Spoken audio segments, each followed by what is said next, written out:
Alexa, ask Sumo to start my sociology web text. Okay, Sociology. Chapter 1, Page 1. We're all part of society.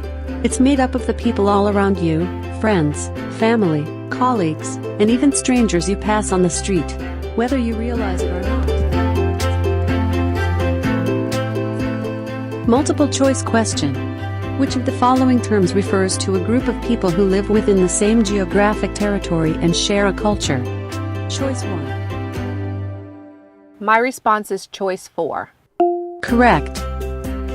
Sociologists approach the world with a view that social backgrounds influence people's attitudes, behaviors, and chances of achieving things like health and wealth. Short answer question. What's one way your social background has influenced you? I love to learn, and that came from my mom. So in a way, she influenced me to continue my education. Post response. You've reached the end of Chapter 1.